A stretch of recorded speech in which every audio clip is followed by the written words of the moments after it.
تاہم ایوب خان نے اقتدار پر قابض ہونے کے بعد انہیں گورنر مغربی پاکستان بننے کی پیشکش کی تو اسے قبول کرنے میں انہیں کوئی تعامل نہ ہوا۔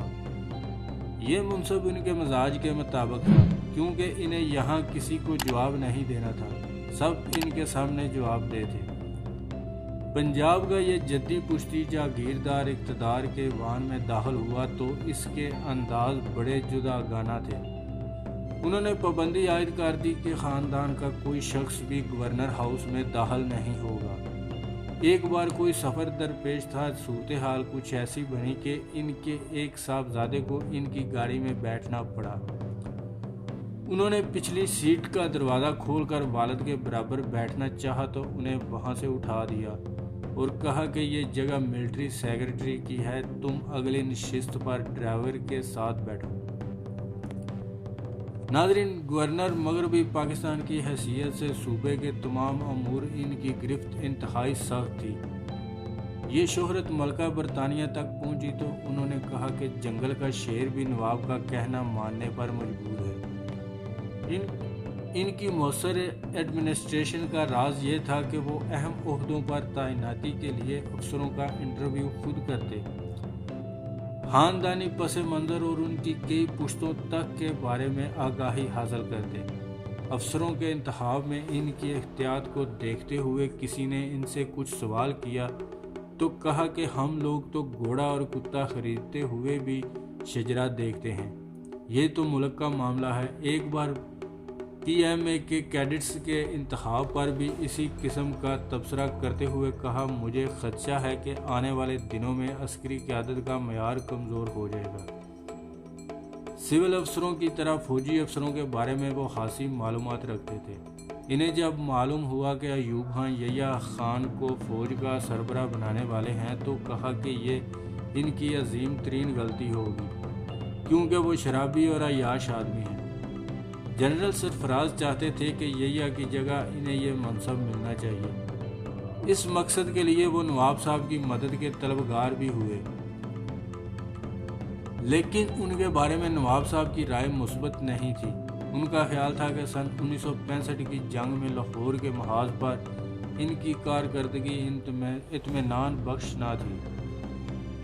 صوبے کے حالات سے آگاہی کے لیے انہوں نے تمام متعلقہ افسروں کو ہدایت کر رکھی تھی کہ وہ اپنے محکمے اور علاقے کی تمام تر معلومات براہ راست گھر کے پتے پر انہیں روانہ کیا کریں۔ صوبے کے حالات کے بارے میں اس طرح کی رپورٹیں اور اپنے نام آنے والے تمام خطوط وہ اپنے ہاتھ سے کھولتے براہ راست احکام جاری کرتے اور ان احکامات پر ہونے والی پیش رفت سے ذاتی طور پر آگاہ رہتے۔ اس مقصد کے لیے انہوں نے ذاتی طور پر ایک نظام کر رکھا تھا۔ ان کی کارکردگی اور حالات سے واقفیت سے حیران ہو کر لوگ ان سے سوال کیا کرتے کہ یہ سب آپ کیسے معلوم ہو جاتا ہے؟ وہ کہا کرتے کہ یہ باتیں مجھے میرا جن بتاتا ہے۔ سن 1965 کی جنگ اور اس سے پہلے آپریشن جبلٹرا اور گرینڈ اسلام کے بارے میں ان کی رائے یہ تھی کہ یہ ایک سازش ہے جس میں بھٹو اور ان کے ساتھی ملوث ہیں۔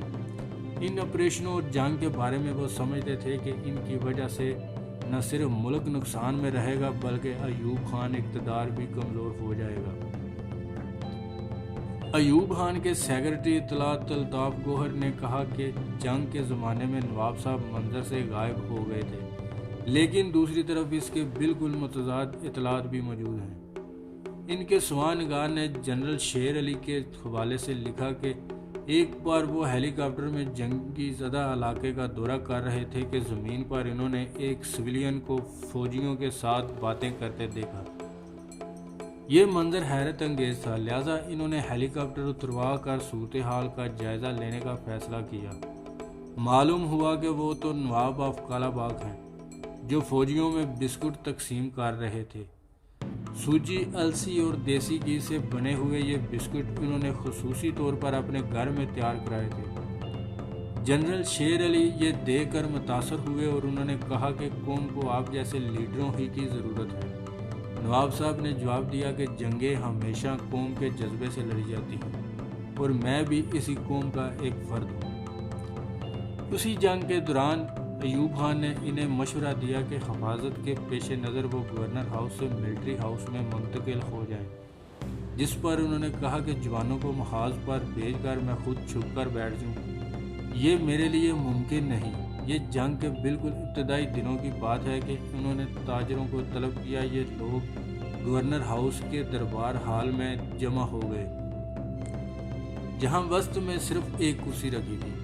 تاجروں کا وفد ہال میں آ کر کھڑا ہوا تو کچھ دیر کے بعد وہ ہال میں آئے اور وہاں موجود واحد کرسی پر بیٹھ کر کہا کہ لمبی چوڑی گفتگو کی گنجائش نہیں، یہ جنگ کا زمانہ اور قربانی کا وقت ہے۔ اگر کسی نے شاید ضرورت ذخیرہ کی یا مقررہ نرخ سے زیادہ پر فروخت کی تو ذخیرہ شدہ سامان عوام میں تقسیم اور دکان مستقل طور پر سیل کر دی جائے گی۔ جنگ ہی کے دنوں میں ایک بار سیکیورٹی کے بغیر وہ بازار پہنچ گئے۔ انہیں اطلاع ملی تھی کہ کوئی تاجر مقررہ نرخ سے زیادہ پر گندم فروخت کر رہا ہے۔ اسے کہا تم شاید یہ سمجھتے ہو کہ امیر محمد جنگ میں مصروف ہے اور تم من مانی کر لو گے، میری مونچھ کو تاؤ آنے سے پہلے نرخ اپنی جگہ پر آ جائیں، ورنہ ایسی سزا دوں گا کہ دنیا یاد کرے گی۔ اس کے بعد پورے صوبے میں ایسی کوئی شکایت نہ آئی۔ ناظرین، یہ تھی آج کی ویڈیو آپ کو کیسی لگی اپنی رائے ضرور دیجیے گا۔ السلام علیکم، پاکستان زندہ باد۔